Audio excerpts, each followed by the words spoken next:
নমস্কাৰ সকলোকে স্বাগতম জনাইছো চেনেলটোৰ আকৌ এটা নতুন ভিডিঅ'লৈ। সো আজিৰ এই ভিডিঅ'টিত আমি লাষ্ট 4 মান্থস জানুৱাৰীৰ পৰা এপ্ৰিল মাহলৈকে যিখিনি important Assam specific current affairs আছে সেইখিনি আমি ডিছকাছ কৰিম। গতিকে আজিৰ এই ভিডিঅ'টো হ'বলৈ গৈ আছে পাৰ্ট 1। গতিকে ভিডিঅ'টো আপোনালোকে শেষলৈকে চাব। সো ইয়াৰ লগতে আপোনালোকে যদি আমাৰ আসাম কাৰেণ্ট এফেয়াৰ্ছ লগতে নেশ্যনেল ইণ্টাৰনেশ্যনেল কাৰেণ্ট এফেয়াৰ্ছৰ কণ্টেণ্টখিনি ল'ব বিচাৰে এইখন হৈছে আসাম স্পেচিফিক কাৰেণ্ট এফেয়াৰ্ছৰ বুকলেটখন আৰু এইখন হৈছে ইণ্টাৰনেশ্যনেল নেশ্যনেল কাৰেণ্ট এফেয়াৰ্ছৰ বুকলেটখন 2000ৰো অধিক MCQ অলৰেডি ইনক্লুড কৰা হৈছে। মান্থলি কাৰেণ্ট এফেয়াৰ্ছবিলাকো পাব লগতে টপিক ৱাইজ কাৰেণ্ট এফেয়াৰ্ছবিলাকো পাব। এইখিনি কণ্টেণ্টখিনি আপোনালোকে চাই ল'ব পাৰে। হোৱাটছআপ গ্ৰুপত নেক্সট আপডেটবিলাক পাব। চিম্পলি এই হোৱাটছআপ নম্বৰত আপোনালোকে হোৱাটছআপ কৰিব PDFখন ল'বলৈ।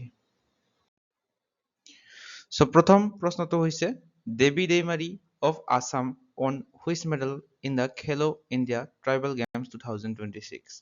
তো অসমৰ দেৱী দৈমাৰীয়ে খেলো ইণ্ডিয়া ট্ৰাইবেল গেমছ 2026ত কোনটো পদক লাভ কৰিছে? তো খেলো ইণ্ডিয়া ট্ৰাইবেল গেমছ সেইটো ছত্তীশগড়ত হৈছে এই বছৰ।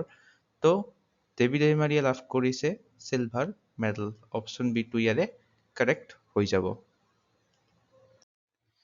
সো ইয়াৰে যদি আমি ইম্পৰ্টেণ্ট পইণ্টখিনি চাওঁ তেখেতে 62 kg কেটেগৰীত লাভ কৰিছিলে। তো কেটেগৰীটো মনত ৰাখিব, চিলভাৰ মেডেল লাভ কৰিছিলে। ইয়াৰ লগতে আৰু এগৰাকী খেলুৱৈয়ে মেডেল লাভ কৰিছিলে, তেখেতৰ নাম হৈছে পল্লৱী পায়েং। মিচিং কমিউনিটিৰ হয় তেখেতেও চিলভাৰ মেডেল লাভ কৰিছিলে আৰু তেখেতে লাভ কৰিছিলে এই 69 kg ৱেইট লিফটিং কেটেগৰীত। নেক্সট কুৱেশ্যনটো হৈছে recently who was crowned Miss Universe Assam 2026? শেহতীয়াকৈ কোনে মিছ ইউনিভাৰ্ছ অসম 2026ৰ খিতাপটো দখল কৰিছে? তো মিছ ইউনিভাৰ্ছ আসাম খিতাপটো লাভ কৰিছে পিংকি বসুমতাৰীয়ে। অপশ্যন বি টো ইয়াৰে কাৰেক্ট হৈ যাব। এখেতে হৈছে পিংকি বসুমতাৰী।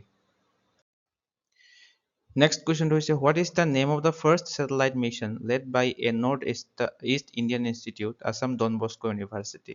তো অসমৰ এই ডন বস্কো ইউনিভাৰ্চিটিয়ে উত্তৰ পূৰ্বাঞ্চলৰ কোনো এখন শিক্ষানুষ্ঠানৰ ভিতৰত প্ৰথমবাৰৰ বাবে এটা উপগ্ৰহ প্ৰেৰণ কৰিছিলে। এইটোৰ নাম কি? এইটোৰ নাম হৈছে লাচিত 1। অপশ্যন এটোৱে ইয়াৰে শুদ্ধ হৈ যাব। এটো চাব পাৰে First satellite mission led by North-East Indian Institute, Assam Don Bosco University. তো ইছৰোৰ সহায়ত এইটো প্ৰেৰণ কৰিছিলে 12 জানুৱাৰী তাৰিখৰ দিনা। ইছৰোৰ PSLV C-26ত এই স্যাটেলাইটটো নিক্ষেপ কৰিছিলে। নেক্সট কুৱেশ্যনটো হৈছে how many personalities from Assam were conferred with Padma Awards 2026? Very important question. 2026 চনত অসমৰ কিমানজন ব্যক্তিক পদ্ম বঁটা প্ৰদান কৰা হৈছিলে? 5জন পদ্মশ্ৰী, গোটেইকেইজনে পদ্মশ্ৰী বঁটা লাভ কৰিছিলে। নেক্সট কুৱেশ্যনটো হৈছে Haricharan Saikia awarded Padma Shri 2026 is renowned for which classical art form? তো পদ্মশ্ৰী বঁটা লাভ কৰিছে শেহতীয়াকৈ হৰিচৰণ শইকীয়াই কোনটো শাস্ত্ৰীয় কলাৰ সৈতে জনপ্ৰিয় তেখেত? কথক, ভাৰত নৃত্যম, সত্ৰীয়া নে ওড়িশী? তো সত্ৰীয়া নৃত্যৰ লগত জড়িত হৰিচৰণ শইকীয়া। তো হৰিচৰণ শইকীয়া হৈছে 6 দশকৰ এগৰাকী বিশিষ্ট সত্ৰীয়া নৃত্যশিল্পী, এমিনেণ্ট সত্ৰীয়া ডান্সাৰ, আৰু তেখেতে সত্ৰীয়া নৃত্য আৰু সংগীত সংৰক্ষণৰ বাবে উৎসৰ্গিত আছিলে আৰু সত্ৰীয়াত মহিলাৰ অংশগ্ৰহণক ওমেন্স পাৰ্টিচিপেশ্যনত তেখেতে এনকাৰেজ কৰিছিলে বা উৎসাহিত কৰিছিলে। সো ইয়াতে চাব পাৰে পদ্ম এৱাৰ্ডছ লাভ কৰিছিলে অসমৰ পৰা টোটেল 5জনে। ইয়াৰে গোটেইকেইজনৰে নাম দিয়া হৈছে। হৰিচৰণ শইকীয়া কলা শাখাৰ বাবে লাভ কৰিছে, ফিল্ডবিলাক মনত ৰাখিব। যোগেশ দেউৰী এগ্ৰিকালচাৰৰ বাবে লাভ কৰিছে। কবীন্দ্ৰ পুৰকায়স্থ মৰণোত্তৰভাৱে লাভ কৰিছে। একমাত্ৰ মৰণোত্তৰভাৱে লাভ কৰা ব্যক্তি কবীন্দ্ৰ পুৰকায়স্থ পাব্লিক এফেয়াৰ্ছ অৰ্থাৎ লোকসেৱাৰ বাবে লাভ কৰিছে।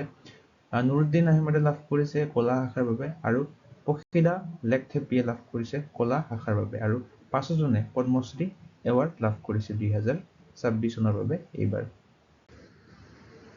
ইয়াৰ লগতে উত্তৰ পূব ভাৰতৰ কোনে কোনে লাভ কৰিছে আৰু অসমৰ কেইজন আমি পঢ়িলো। উত্তৰ পূবৰ হলি এৱাৰ্ড লাভ কৰিছে মেঘালয়ৰ হয় তেখেত ছ'চিয়েল ৱৰ্কৰ বাবে। নৰেশ চন্দ্ৰ দেৱ বৰ্মা ত্ৰিপুৰা ৰাজ্যখনৰ হয় তেখেতে সাহিত্য আৰু শিক্ষাৰ বাবে লাভ কৰিছে পদ্মশ্ৰী। চেং ইয়ং চাং এছ পং জেনেৰ তেখেতে লাভ কৰিছে কলা শাখাৰ বাবে। তেচি গোবিন ছ'চিয়েল ৱৰ্কৰ বাবে লাভ কৰিছে। য়ামনাম যাত্ৰা সিং মৰণোত্তৰভাৱে লাভ কৰিছে তেখেতে কলা শাখাৰ বাবে, তেখেত মণিপুৰৰ হয়। তো এই পাঁচোজনেও পদ্মশ্ৰী এৱাৰ্ড লাভ কৰিছে। নেক্সট কুৱেশ্যনটো হৈছে who become the 94th grandmaster of India and the first ever from the state of Assam. তো ভাৰতৰ 94তম গ্ৰেণ্ডমাষ্টাৰ আৰু অসমৰ পৰা প্ৰথম গৰাকী গ্ৰেণ্ডমাষ্টাৰ হোৱা খেলুৱৈ হৈছে এইগৰাকী। এখেতৰ নাম কি? ময়ংক চক্ৰৱৰ্তী হৈছে এখেতৰ নাম। আৰু তেখেত হৈছে নৰ্থ ইষ্টাৰ্ণ ৰিজনৰ ভিতৰতো প্ৰথমগৰাকী চেছ গ্ৰেণ্ড মাষ্টাৰ। তো ভেৰি ভেৰি ইম্পৰ্টেণ্ট পইণ্ট হয় আগন্তুক এক্সামসমূহৰ বাবে। নেক্সট কুৱেশ্যনটো হৈছে the Guru Dakshina portal launch by Assam government is related to which of the following. তো অসম চৰকাৰে গুৰু দক্ষিণা নামৰ এটা পৰ্টেল মুকলি কৰিছিলে আৰু সেইটো হৈছে ভেঞ্চাৰ স্কুলৰ যিবিলাক শিক্ষক আছে তাৰ বাবে সাহায্য, assistance for venture school teachers. এইটো চাব পাৰে অসম চৰকাৰে শেহতীয়াকৈ 5 মাৰ্চ 2016 চনত গুৰু দক্ষিণা পৰ্টেলটো মুকলি কৰিছিলে। ভেঞ্চাৰ শিক্ষানুষ্ঠানৰ অপ্ৰাদেশিককৃত শিক্ষকসকলক এককালীন সাহায্য প্ৰদান কৰা হৈছে এই পৰ্টেলটোৰ দ্বাৰা। নেক্সট কুৱেশ্যনটো হৈছে শেহতীয়াকৈ অসমত বিধানসভা নিৰ্বাচন হৈ গৈছে। তো অভিলেখ সৃষ্টি কৰা ভোটদানৰ হাৰ আটাইতকৈ বেছি ভোটদান কৰিছিলে এই বছৰ 85.38%। Next question is a rare Bengal slow loris was recently rescued and relocated at which rehabilitation center in April 2026. তো 2026 চনৰ এপ্ৰিল মাহত উদ্ধাৰ কৰা হৈছিলে দুৰ্লভ বংগীয় লাজুকী বান্দৰটো কোনটো পুনৰ সংস্থাপন কেন্দ্ৰলৈ স্থানান্তৰ কৰা হৈছে? এইটো বেংগল স্লো লৰিছ, এইটো ৰিলোকেট কৰা হৈছে CWRC কাজিৰঙালৈকে। অপশ্যন বি টো কাৰেক্ট হৈ যাব। CWRCৰ সম্পূৰ্ণ ৰূপটো মনত ৰাখিব, centre for wildlife rehabilitation and conservation. Next কুৱেশ্যনটো হৈছে ৰিচেণ্টলি হু ৱাজ এৱাৰ্ডেড শিল্পী বঁটা 2026 পষ্টহুমাছলি। তো শিল্পী বঁটা দুইজনক প্ৰদান কৰা হৈছিলে। ইয়াৰে ভিতৰত মৰণোত্তৰভাৱে প্ৰদান কৰা হৈছিলে সমৰ হাজৰিকাক। অপশ্যন এ টো ইয়াৰে শুদ্ধ হৈ যাব। সো ইয়াৰে ইম্পৰ্টেণ্ট পইণ্টখিনি যদি আমি চাওঁ, ইয়াতে চাব পাৰে শিল্পী বঁটা 2026 দুজনক প্ৰদান কৰা হৈছে। আমি সমৰ হাজৰিকা পঢ়িলোঁ, তেওঁক মৰণোত্তৰভাৱে প্ৰদান কৰা হৈছে। আৰু এজন হৈছে ধনদা পাঠক, এখেতেও শিল্পী বঁটা লাভ কৰিছে। তো আমাক যদি মৰণোত্তৰভাৱে বুলি সোধে আমি ক'ব লাগিব সমৰ হাজৰিকা। আৰু কেৱল শিল্পী বঁটা কোনে লাভ কৰিছে যদি সোধে ধনদা পাঠক হ'ব, নাইবা AN এনেকৈ দিব যে option A and B both are correct। তো আমি দুটা কাৰেক্ট হোৱা বুলি ক'ব লাগিব। তো এৱাৰ্ডটো প্ৰদান কৰা হয় ফেব্ৰুৱাৰী মাহত 2026 চনত। ইয়াৰ লগতে আৰু দুটা ইম্পৰ্টেণ্ট এৱাৰ্ড মনত ৰাখিব। কৃষ্ণকান্ত হাণ্ডিক মেমৰিয়েল এৱাৰ্ড 2025 প্ৰদান কৰা হৈছে। মনেশ্বৰ দেউৰীয়ে লাভ কৰিছে for contribution to Assamese literature. Gopinath Bordoloi national integration award লাভ কৰিছে 2025 চনৰ অমলেন্দু গুহাই, এখেতেও এই এৱাৰ্ডটো মৰণোত্তৰভাৱে লাভ কৰিছে for contribution to education and national integration. Next কুৱেশ্যনটো হৈছে who received the Natasurya Phani Sarma award 2025 for excellence in theatre. তো থিয়েটাৰত উৎকৃষ্টতাৰ বাবে এই নটসূৰ্য ফণী শৰ্মা বঁটাটো 2025 চনত শেহতীয়াকৈ প্ৰদান কৰা হৈছে। 2026 চনত এইটো প্ৰদান কৰা হৈছে। কোনে লাভ কৰে? কৰুণা ডেকাই এই বঁটাটো লাভ কৰে। অপশ্যন বি টো হৈ যাব শুদ্ধ উত্তৰ। লগতে এই ভিডিঅ'টো চাই যদি আপোনালোকৰ সহায় হোৱা বুলি ভাবে তেনেহ'লে আপোনালোকে লাইক বটনটোত ক্লিক কৰি ইয়াতে এটা হাইপ বটন দেখা হ'ব, ইয়াতে ক্লিক কৰিব নাপাহৰিব। ইয়াতে ক্লিক কৰি হাইপ কৰি দিব। So এইটো হৈছে প্ৰথম প্ৰশ্নটো Assam specific. Recently who among the following is a recipient of the Gurudev Kalicharan Brahma award 2026। শেহতীয়াকৈ তলত উল্লেখ কৰা সকলৰ ভিতৰত কোনজনে গুৰুদেৱ কালীচৰণ ব্ৰহ্ম বঁটা লাভ কৰিছে 2026 চনৰ বাবে? তো গুৰুদেৱ কালীচৰণ ব্ৰহ্ম বঁটা দুজনক দিয়া হৈছে। তো ইয়াৰে ভিতৰত এখেতে লাভ কৰিছে কৰেন্দ্ৰ বসুমতাৰী, এখেতক মৰণোত্তৰভাৱে দিয়া হৈছে পোষ্টহুমাছলি। আৰু এজনে লাভ কৰিছে, তেওঁৰ নাম হৈছে ৰমেশ চি ভাৰদ্বাজ, ৰমেশ চি ভাৰদ্বাজ। দুজনে লাভ কৰিছে, মনত ৰাখিব, গুৰুদেৱ কালীচৰণ ব্ৰহ্ম বঁটা। Next question হৈছে recently in which place was newly built Science City of Assam recently inaugurated? তো অসমত নৱনিৰ্মিত বিজ্ঞান চহৰখন শেহতীয়াকৈ কোনখন ঠাইত উদ্বোধন কৰা হৈছে? সায়েন্স চিটি এইখন নিৰ্মাণ কৰা হৈছে সোণাপুৰৰ টেপেচিয়াত। এটি চাব পাৰে 2026 চনৰ 10 মাৰ্চৰ দিনা গুৱাহাটীৰ উপকণ্ঠ টেপেচিয়া সোণাপুৰত ৰাজ্যৰ প্ৰথমখন বিজ্ঞান নগৰ উদ্বোধন কৰে অসমৰ মুখ্যমন্ত্ৰী হিমন্ত বিশ্ব শৰ্মাই। Next question হৈছে which indigenous dog breed has been inducted by the Assam Rifles as part of Atmanirbhar Bharat initiative? Assam ৰাইফলছে এই টাংখুল হুই নামৰ কুকুৰ প্ৰজাতিটোক অন্তৰ্ভুক্ত কৰিছে আত্মনিৰ্ভৰ ভাৰত পদক্ষেপৰ অংশ হিচাপে। Next question হৈছে who received the Biju Fukan Award 2025 for service to Assamese film? তো অসমীয়া চলচ্চিত্ৰৰ বাবে বিশেষ সেৱা আগবঢ়াইছে তেখেতে, যাৰ বাবে বিজু ফুকন বঁটাটো লাভ কৰিছে 2025 চনত। তেখেতৰ নাম কি? তেখেতৰ নাম হৈছে অৱনী ৰঞ্জন পাঠক। অপশ্যন বি টো ইয়াৰে শুদ্ধ হ'ব। Next question হৈছে Assam's Monica Dalek won which medal at the 11th International Moscow Star Wushu Championship in 2026? তো অসমৰ মনিকা ডালেকে 11 সংখ্যক আন্তঃৰাষ্ট্ৰীয় মস্কো ষ্টাৰ উছু চেম্পিয়নশ্বিপত এটা পদক লাভ কৰিছে। কি পদক লাভ কৰিছে? Silver medal. অপশ্যন বি টো ইয়াৰে শুদ্ধ হ'ব। আৰু এইটো ৰাছিয়াত অনুষ্ঠিত হৈছিলে এই উছু চেম্পিয়নশ্বিপখন। তো ইয়াৰে ইম্পৰ্টেণ্ট পইণ্টখিনি যদি আমি চাওঁ, গুৱাহাটী আৰু উত্তৰ গুৱাহাটী সংযোগী নৱ উদ্বোধনী দলংখনৰ নাম হৈছে কুমাৰ ভাস্কৰ বৰ্মা সেতু। আৰু এইখন এখন 6 লেনযুক্ত এক্সট্ৰা ড'জ PSC দলং হয়, অৰ্থাৎ কেবুলেৰে নিৰ্মিত এখন দলং হয়। এইখন এক্সট্ৰা ড'জ PSC দলং বুলি কোৱা হয় এনেকুৱা ধৰণৰ দলংবিলাক। দলংখনৰ দৈৰ্ঘ্য এইটো ইম্পৰ্টেণ্ট, ভেৰি ইম্পৰ্টেণ্ট, আপোনালোকে মনত ৰাখিব, 1.24 কিলোমিটাৰ হৈছে দলংখনৰ দৈৰ্ঘ্য। তো প্ৰধানমন্ত্ৰী নৰেন্দ্ৰ মোদীয়ে 2026 চনৰ 14 ফেব্ৰুৱাৰী তাৰিখে উদ্বোধন কৰে এই দলংখন ব্ৰহ্মপুত্ৰ নদীৰ ওপৰত। আৰু এইটো মনত ৰাখিব যে উত্তৰ পূব ভাৰতৰ এইখন প্ৰথমখন এক্সট্ৰা ড'জ PSC দলং হয়। তো এইটো পইণ্টটো মনত ৰাখিব, ইম্পৰ্টেণ্ট। Next question to হৈছে Dr. Otanu Nath, who was recently awarded the 2026 Breakthrough Prize in Fundamental Physics, is an assistant professor at the which of the following colleges? তো অতনু নাথ হৈছে এই টিহু কলেজখনৰ এগৰাকী এছিষ্টেণ্ট প্ৰফেচাৰ, যাক শেহতীয়াকৈ ফিজিক্স অৰ্থাৎ পদাৰ্থ বিজ্ঞানত ব্ৰেকথ্ৰু প্ৰাইজ প্ৰদান কৰা হৈছে। তো এই ব্ৰেকথ্ৰু প্ৰাইজটোক অস্কাৰ্ছ অফ চায়েন্স বুলিও কোৱা হয়। নেক্সট কুৱেশ্যনটো হৈছে who was Minati Khound recently in the news? তো মিনতি খাউণ্ড কোন হয়? শেহতীয়াকৈ বাতৰিৰ শিৰোনামাত আছিলে। তো মিনতি খাউণ্ড হৈছে এগৰাকী হিন্দুস্তানী ক্লাছিকেল ভায়লিনিষ্ট, ভায়লিন বাদক হয় তেখেত। অপশ্যন বি টো ইয়াৰে শুদ্ধ হ'ব, এ ভেটেৰান হিন্দুস্তানী ক্লাছিকেল ভায়লিনিষ্ট। চ' মিনতি খাউণ্ডৰ বিষয়ে যদি আমি ক'বলৈ যাওঁ, এখেত অসমৰেই ভায়লিন বাদক হয় এগৰাকী। তো নিউজত আছিলে কাৰণ এখেতৰ দেহান্ত হয় 85 বছৰ বয়সত গুৱাহাটীত শেহতীয়াকৈ।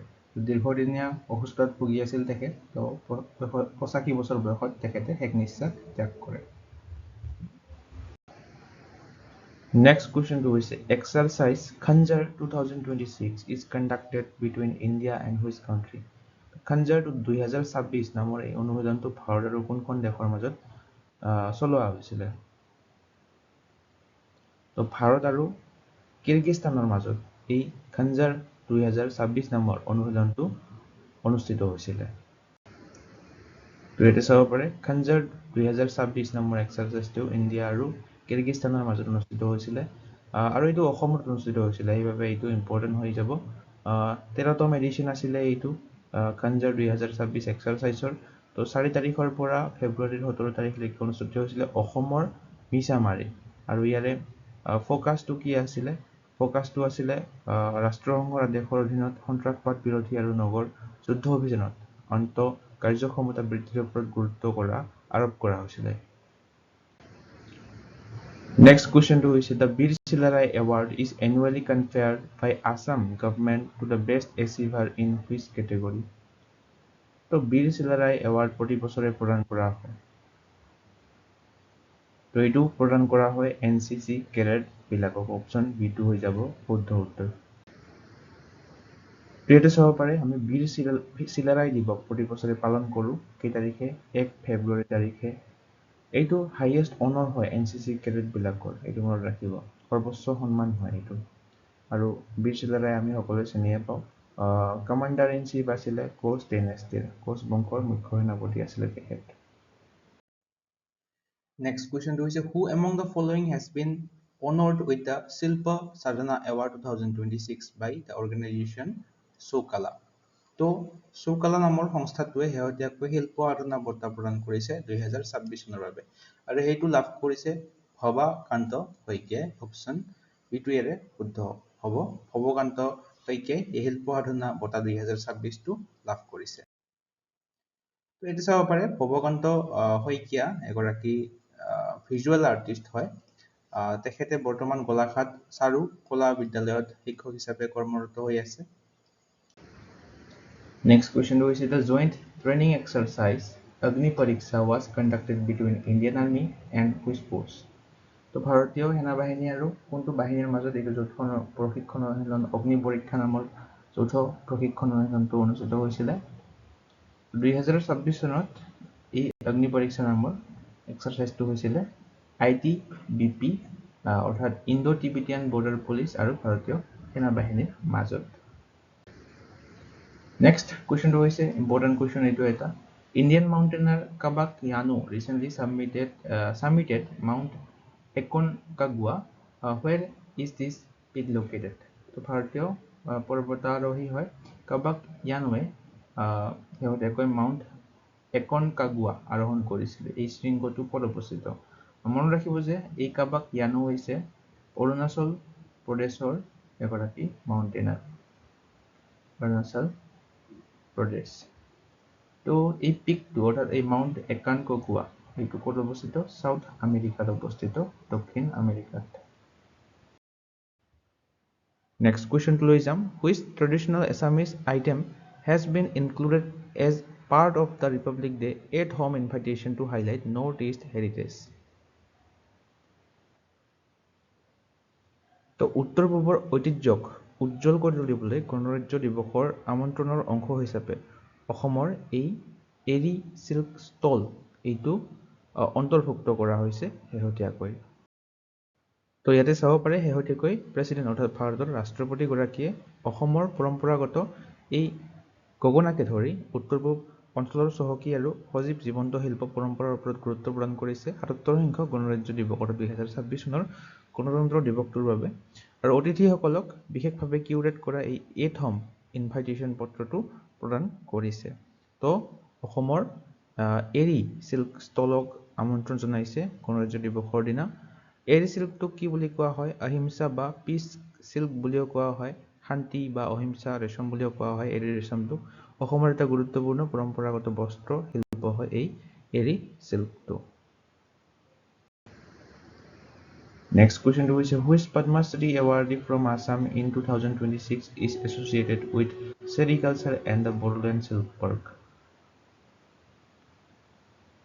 তো এখেত হৈছে যোগেশ দেউৰী অপশন A টো হ'ব শুদ্ধ উত্তৰ তো পদ্ম এৱাৰ্ডছৰ বিষয়ে 2026 চনৰ আমি অলৰেডি ডিটেইল ভাৱে এইটো ভিডিঅ'ত আমি ডিসকাস কৰিছোৱে যদি চোৱা নাই আপোনালোকে ডেসক্ৰিপচনত প্লেলিষ্টৰ লিংকটো দিয়া আছে তাতে গৈ চাব পাৰে ৰেডি চাব পাৰে যোগেশ দেউৰীয়ে তেওঁ এগৰাকী সেৰিকালচাৰ এক্টিভিষ্ট আছিল আৰু ইন্টিগ্ৰেটেড বড়োলেণ্ড ৰেশম উদ্যানৰ প্ৰতিষ্ঠাপক হয় তেখেতে Next question to is who is the current chief electoral officer of Assam অসমৰ বৰ্তমান মুখ্য নিৰ্বাচনী বিষয়া কোন এখেতে হৈছে chief Electral officer of Assam currently, এখেতৰ নাম হৈছে অনুৰাগ গোৱেল। অপশ্যন বি টো ইয়াৰে শুদ্ধ হ'ব।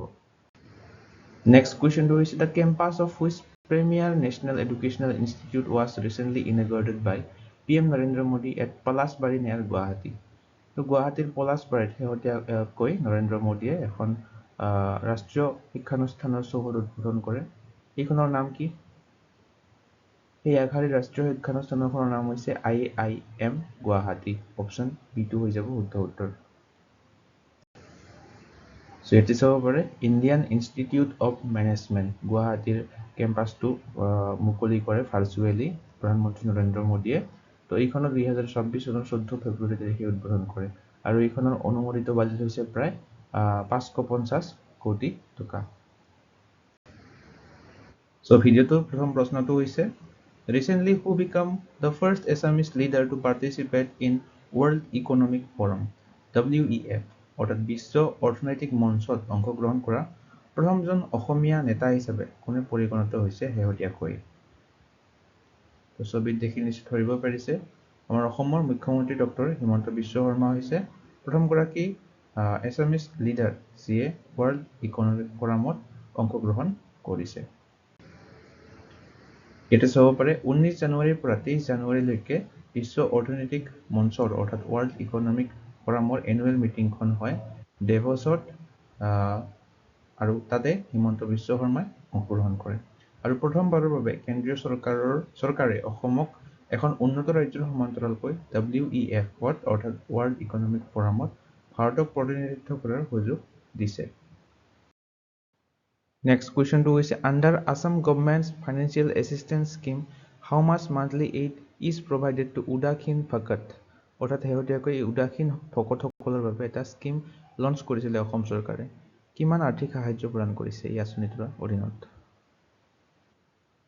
তো 1500 অৰ্থাৎ 1500 টকা মাহিলী সাহায্য প্ৰদান কৰা হ'ব এই আঁচনিটোৰ জৰিয়তে।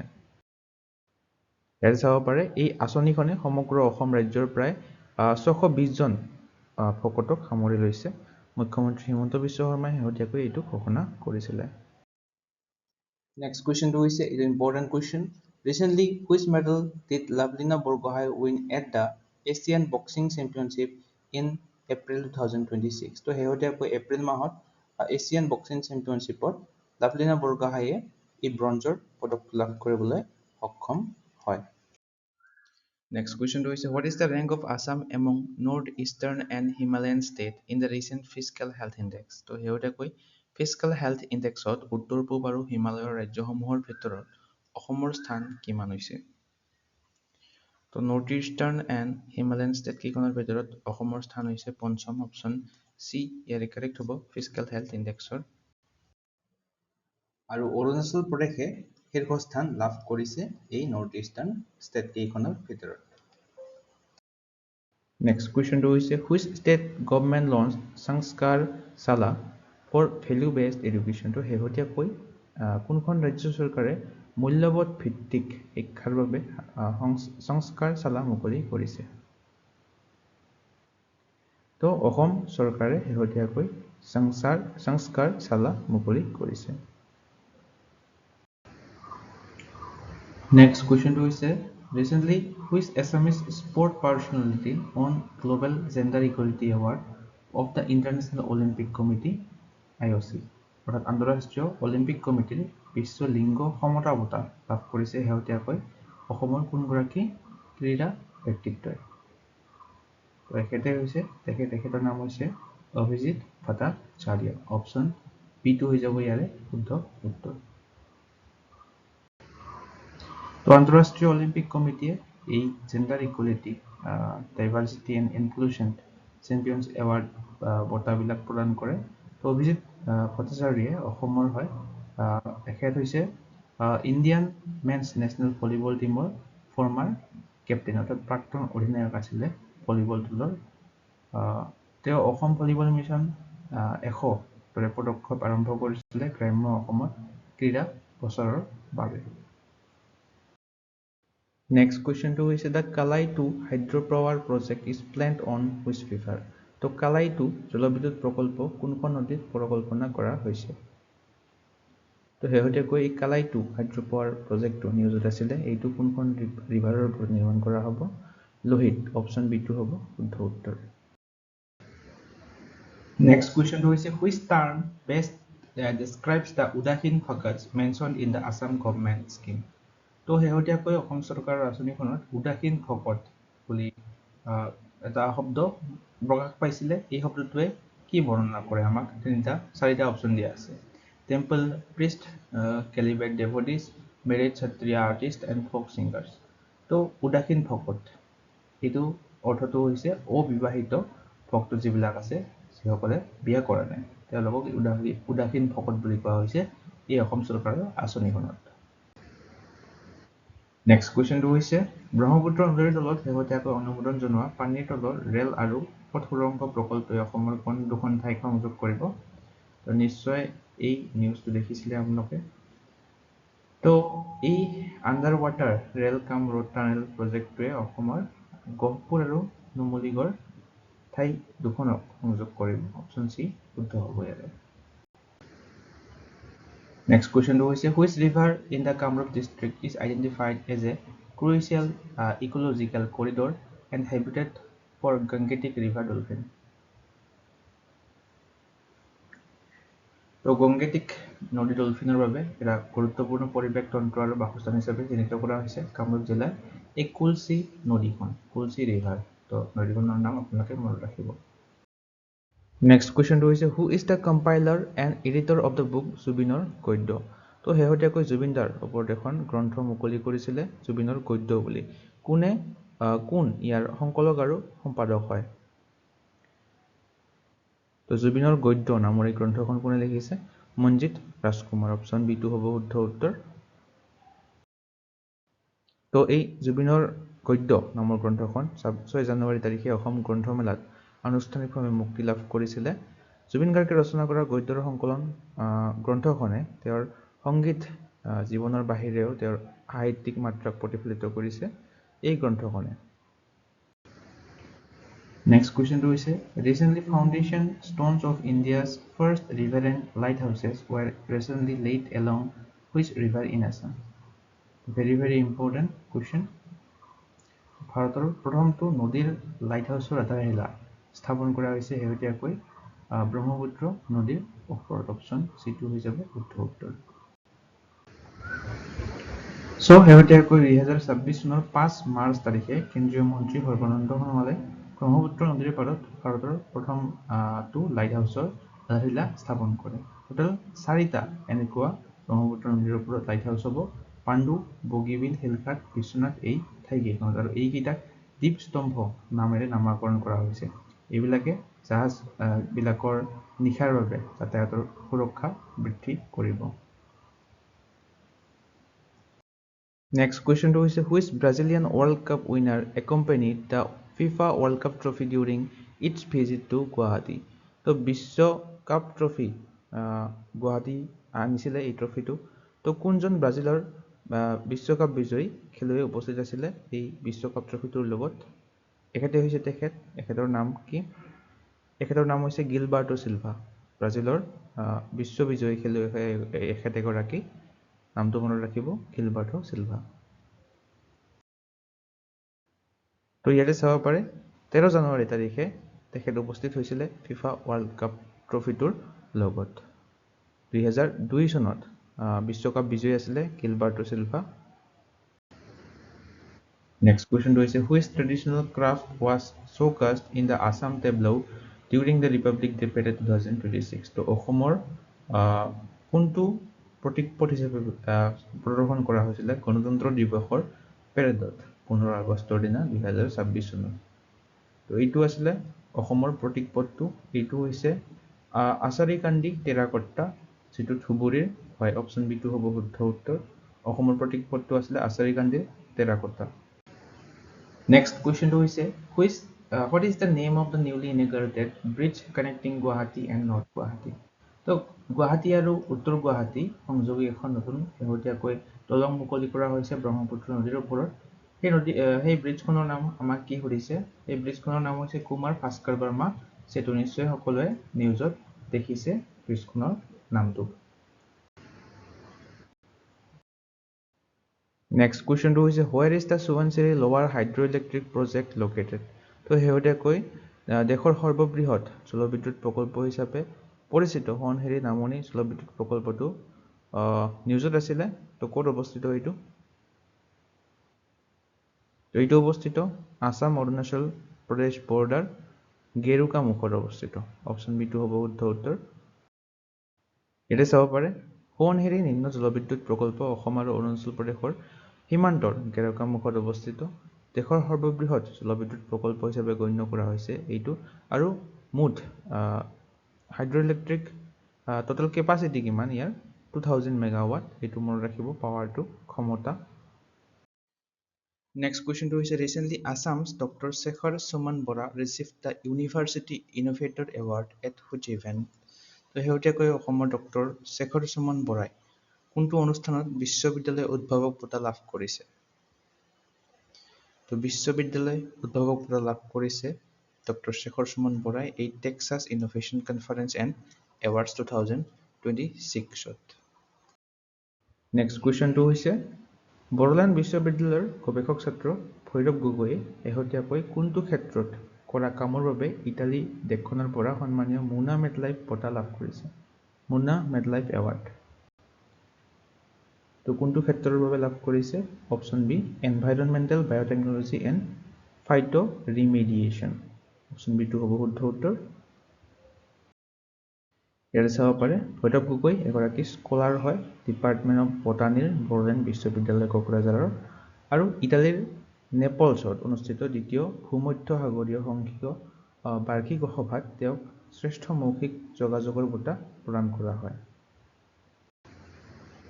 নেক্সট কুৱেশ্যনটো হৈছে the Bhabendranath Saikia award 2025 was awarded to whom for contribution to cinema তো চলচ্চিত্ৰ ক্ষেত্ৰৰ বাবে চলচ্চিত্ৰ ক্ষেত্ৰত আগবঢ়োৱা অৱদানৰ বাবে 2025 চনত ভৱেন্দ্ৰনাথ শইকীয়া বঁটা লাভ কৰিছে অৰূপ মান্নাই অপশ্যন চি টো শুদ্ধ হৈ যাব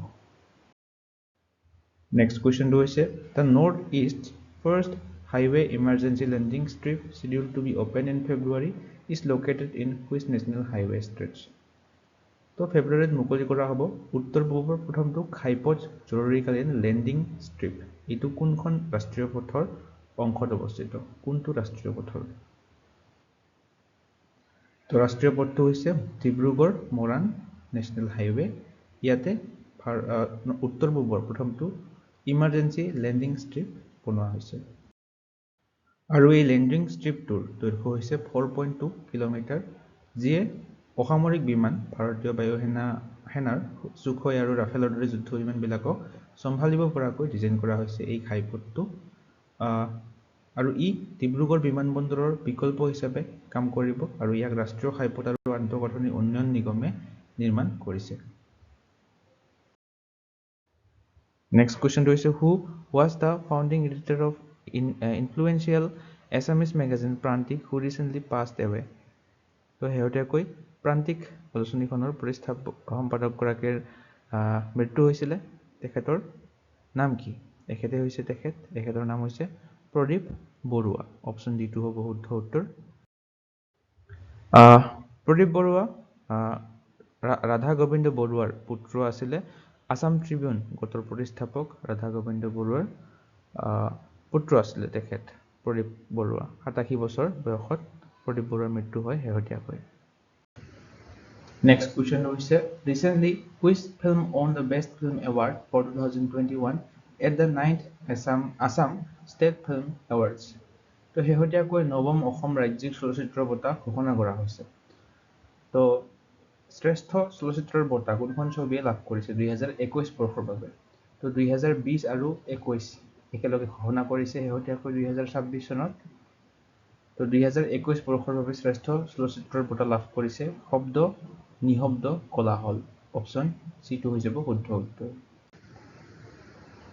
সো ইয়াতে গোটেইখিনি এৱাৰ্ডৰ বিষয়ে দিয়া আছে 2020 চনৰো দিয়া আছে 21 চনৰো দিয়া আছে বেষ্ট ফিল্ম আমি পঢ়িলো 2021 চনৰ বাবে শব্দ নিশব্দ কোলাহল ইংৰাজীত সল অফ সাইলেন্স বুলি কোৱা হয় আৰু 2020 চনৰ বাবে এইটো ঘোষণা কৰিছে বেলকনিত ভগৱান এইটো পঢ়িব পাৰে 20 চনৰটো বেষ্ট ডাইৰেক্টৰ কোনে লাভ কৰিছে বিশ্বজিৎ বৰাই ধনজিৎ দাসে 2021 চনৰটো লাভ কৰিছে আৰু এই ধনজিৎ দাস হৈছে শব্দ নিশব্দ কোলাহলৰ পৰিচালক, এইটো মনত ৰাখিব। বেষ্ট এক্টৰ কোনে লাভ কৰিছে? হৰিশ খান্নাই লাভ কৰিছে বেলকনিত ভগৱান এই ছবিখনৰ বাবে। বেষ্ট এক্ট্ৰেছ লাভ কৰিছে 2021 চনৰ বাবে মন্দাকিনী গোস্বামীয়ে মন্টুৰ মন্ত্ৰক নামৰ ছবিখনৰ বাবে পাইছে। আৰু চুটি ছবি হিচাপে 2020 চনত এৱাৰ্ড লাভ কৰিছে কুমু নামৰ ছবিখনে, আৰু 2021 চনৰ বাবে শগুন নামৰ এই ছবিখনে লাভ কৰিছে।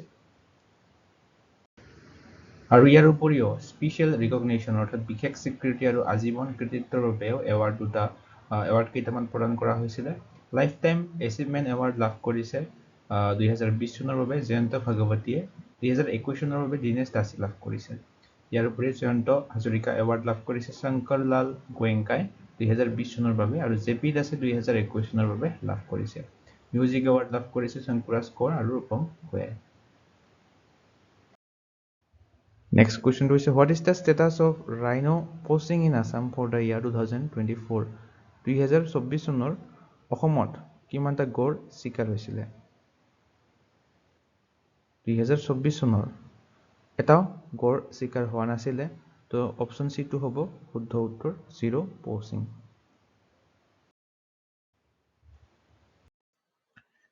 Next question to is which state has become the first in India to constitute its 8th state pay commission? তো ভাৰতৰ কোনখন ৰাজ্য নিজৰ 8ম ৰাজ্যিক দৰমহা আয়োগ গঠন কৰা প্ৰথমখন ৰাজ্য হৈ পৰিছে? তো এইখন হৈছে আমাৰ অসম ৰাজ্যখন। তো ভিডিঅ'টোৰ শেষৰটো কুৱেশ্যন হোমৱৰ্কৰ আপোনালোকৰ বাবে এৰি থোৱা হৈছে who has been appointed as the chairperson of 8th pay commission in Assam? তো 8th pay commission 8ম দৰমহা আয়োগ গঠন কৰা অসম প্ৰথমখন ৰাজ্য আমি পঢ়িলো। তো ইয়াৰে অধ্যক্ষ হিচাপে কাক নিযুক্তি দিয়া হৈছে এই 8ম দৰমহা আয়োগৰ? এই চাৰিটা অপশ্যনৰ কোনটো শুদ্ধ হয় আপোনালোকে কমেণ্ট কৰি জনাব। সো ইয়াৰ লগতে আপোনালোকে যদি আমাৰ আসাম কাৰেণ্ট এফেয়াৰ্ছ লগতে নেশ্যনেল ইণ্টাৰনেশ্যনেল কাৰেণ্ট এফেয়াৰ্ছৰ কণ্টেণ্টখিনি ল'ব বিচাৰে, এইখন হৈছে আসাম স্পেচিফিক কাৰেণ্ট এফেয়াৰ্ছৰ বুকলেটখন, আৰু এইখন হৈছে ইণ্টাৰনেশ্যনেল নেশ্যনেল কাৰেণ্ট এফেয়াৰ্ছৰ বুকলেটখন। 2000ৰো অধিক MCQ অলৰেডি ইনক্লুড কৰা হৈছে। মান্থলি কাৰেণ্ট এফেয়াৰ্ছবিলাকো পাব, লগতে টপিক ৱাইজ কাৰেণ্ট এফেয়াৰ্ছবিলাকো পাব। এইখিনি কণ্টেণ্টখিনি আপোনালোকে চাই ল'ব পাৰে। হোৱাটছআপ গ্ৰুপত নেক্সট আপডেটবিলাক পাব। চিম্পলি এই হোৱাটছআপ নম্বৰটো আপোনালোকে হোৱাটছআপ কৰিব PDF খন ল'বলৈ। সো ভিডিঅ'টো চাই কেনে পালে আপোনালোকে কমেণ্ট ছেকশ্যনত জনাবলৈ নাপাহৰিব। লগতে কাৰ এক্সাম নেক্সট দিনকেইটা আছে আপোনালোকে কমেণ্টত জনাবলৈ নাপাহৰিব। ভিডিঅ'টো চাই যদি ভাল পায় লাইক এটা কৰি দিব, আৰু লাইক কৰাৰ পিছত এটা হাইপ বটন আপোনালোকে দেখা পায়, সেই হাইপ বটনটো প্লিজ ক্লিক কৰি দিব আগন্তুক এনেধৰণৰ পাই থাকিবৰ বাবে কণ্টেণ্টবিলাক, আৰু আমাৰ চেনেলটো ছাবস্ক্ৰাইব কৰি ল'ব নেক্সট এক্সামবিলাকৰ ছিটবিলাকৰ ৰিভিউ পাবলৈ।